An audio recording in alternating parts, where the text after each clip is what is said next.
بسم اللہ الرحمن الرحیم۔ ناظرین،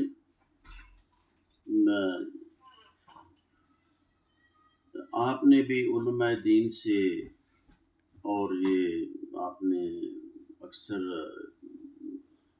یہ آپ قرآن پاک کا جب مطالعہ کرتے ہیں تو یہ ہے کہ سب سے جو بڑی بات ہے نا، مخلوق خدا کے کام آنا۔ کوئی رتی بھر بھی اگر کسی کے کام آ گیا نا زندگی میں تو وہ بھی کامیاب ہو گیا۔ تو اس سلسلے میں آپ کو چھوٹا سا ایک سناتا ہوں۔ ایک دن میں شرف الدین سیالوی کے حالات زندگی پڑھ رہا تھا۔ انہوں نے دین اسلام کی بہت خدمت کی ہے، بہت خدمت کی ہے۔ تو پڑھتے پڑھتے بیٹھے بیٹھے وہ لوگ بیٹھے ہوئے تھے تو شرف الدین سیالوی صاحب سے کہنے لگے لوگ کہ ہمیں کوئی بات آپ بتائیں۔ تو شرف الدین سیالوی صاحب بہت بزرگ ہستی تھے، تو وہ کہنے لگے اچھا پھر میں آپ کو ایک بات نبی پاک صلی اللہ علیہ وسلم کی ایک بات بتاؤں، نبیوں کے سردار محمد مصطفیٰ کی بات بتاؤں۔ وہ کیا بات بتائی؟ انہوں نے کہا ایک دن یہ کیا ہوا کہ نبی پاک صلی اللہ علیہ وسلم آپ نے سب سے چھوٹے بیوی اماں عائشہ والے گھر تشریف فرما تھے، تو آپ آسمان سے معراج سے آپ تشریف لائے تھے۔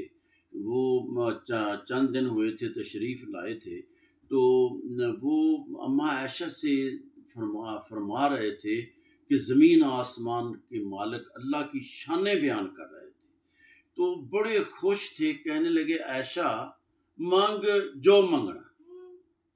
اماں عائشہ کہنے لگے یا نبی اللہ، میں سونا مانگوں یا سرخ اونٹوں کی قطاریں یا کھجوروں کے باغات مانگوں؟ تو پھر کہنے لگے یا نبی اللہ آپ مجھے اجازت دیں، میں اپنے والد محترم سے مشورہ نہ کر لوں؟ آپ حضرت ابوبکر صدیق کی بیٹی تھی، میں اپنے ابو سے مشورہ نہ کر لوں؟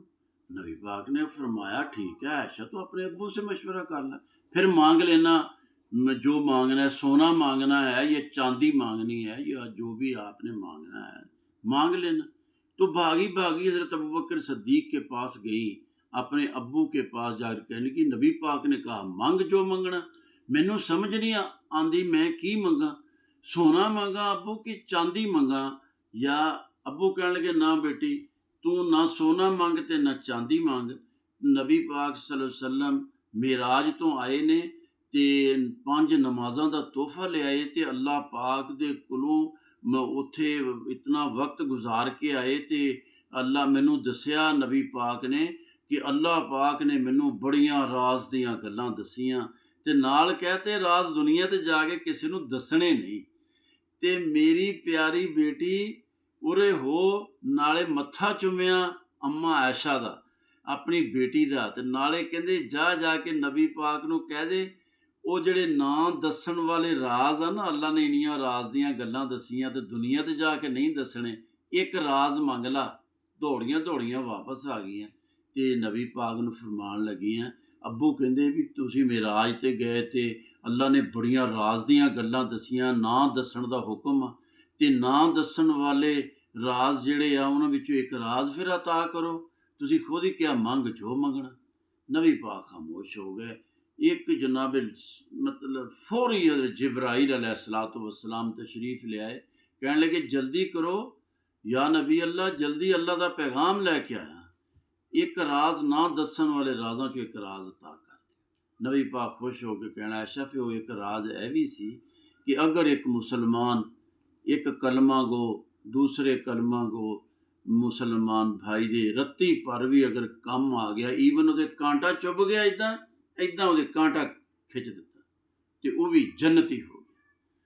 تے یہ راز دی گل سی، اگر ایک قسم مسلمان دوسرے مسلمان بھائی دے رتی پر بھی کم آ گیا تو وہ جنتی۔ تے اتھے کہندے جناب میری قبراں دے وچ جناب جانا تے قبر وچ جناب میری اللہ نے اداں فرشتیاں نے کھڑے کر دینا، اتھے اداں ہونا، اتھے سپاں نے ہونا تے ٹوئیاں نے ہونا، وہ جنہاں دیاں نیتاں اداں دیاں انہاں واسطے ہونا۔ جس اللہ دے نبی نے کہتا جڑا رتی پر بھی کم آ گیا وہ بھی جنتی۔ ਤੇ ਉਹ ਫਿਰ ਬਸ ਜਿਹਨੇ ਕਲਮਾ ਪੜਿਆ, ਜਿਹਨੇ ਰੱਤੀ ਭਰ ਵੀ ਇੱਕ ਮੁਸਲਮਾਨ ਦੇ ਕੰਮ ਆ ਗਿਆ ਤੇ ਉਹ ਜੰਨਤੀ ਆ।